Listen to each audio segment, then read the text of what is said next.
I was 18 years old when I got married. I belonged to a very conservative family, a Baloch family, where good daughters never say no to their parents. My father wanted me to get married, and all I said was, if that makes you happy, I'll say yes. And of course, it was never a happy marriage. Just about after 2 years of getting married, about 9 years ago, I met a car accident. Somehow my husband fell asleep and the car fell in the ditch. He managed to jump out, saved himself. I'm happy for him.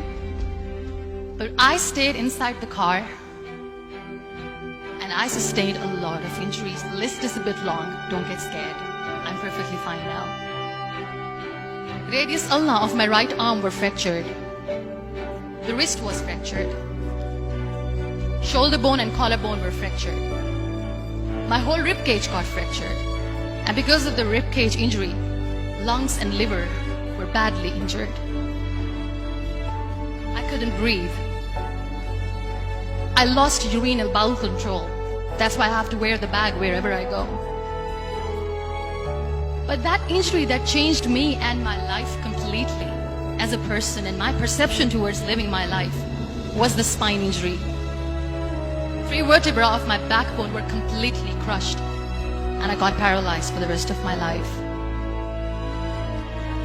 So this accident took place in a far-flung area in the outskirts of a very small province, Balochistan, where there was no first aid, no hospital, no ambulance. I was in the middle of nowhere in that toppled car. Many people came to rescue. They gave me CPR. They dragged me out of the car. And while they were dragging me out, I got the complete transection of my spinal cord. I finally ended up in a hospital where I stayed for 2.5 months. I underwent multiple surgeries. Doctors have put a lot of titanium in my arm. There's a lot of titanium at my back to fix my back. That's why people in Pakistan call me the Iron Lady of Pakistan.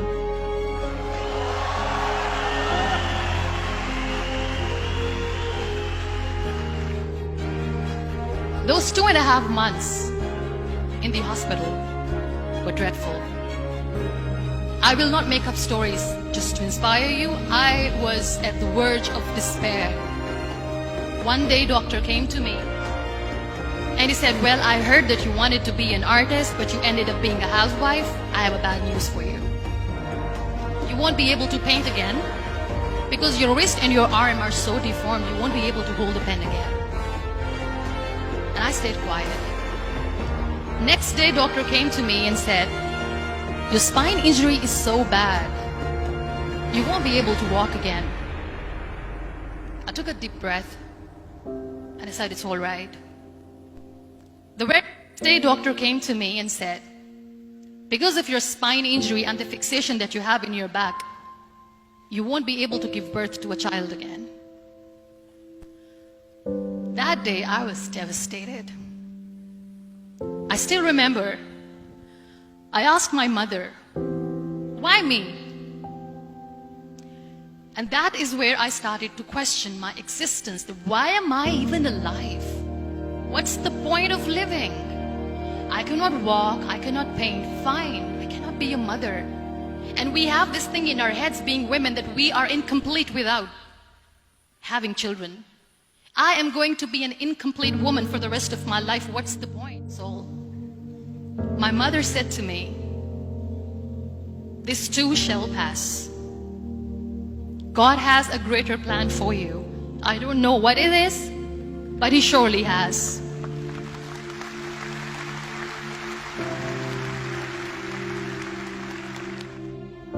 So what kept me going was, one day I asked my brothers, I know I have a deformed hand, but I'm tired of looking at these white walls in the hospital and wearing these white scrubs.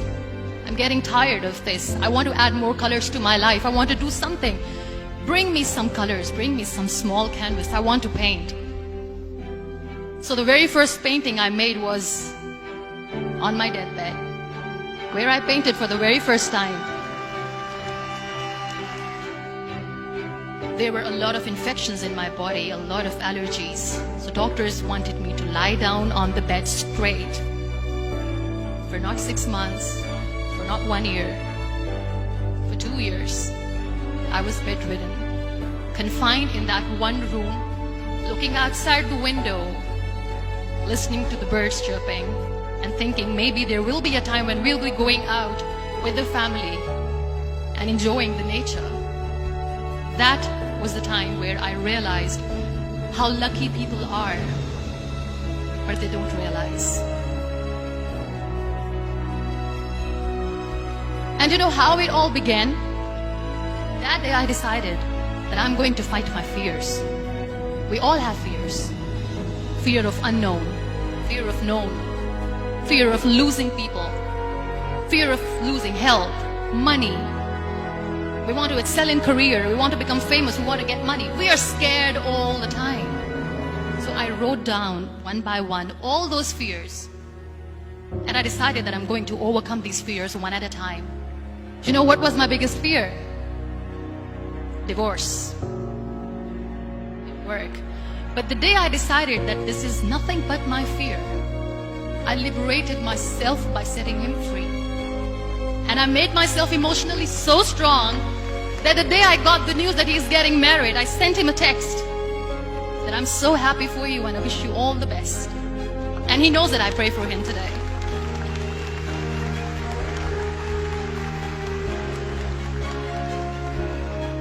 My biggest fear, number 2, was I won't be able to be a mother again.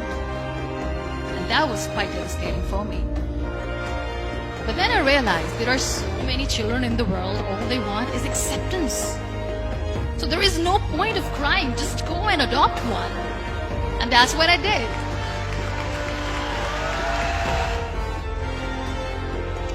So when you accept yourself the way you are, the world recognizes you.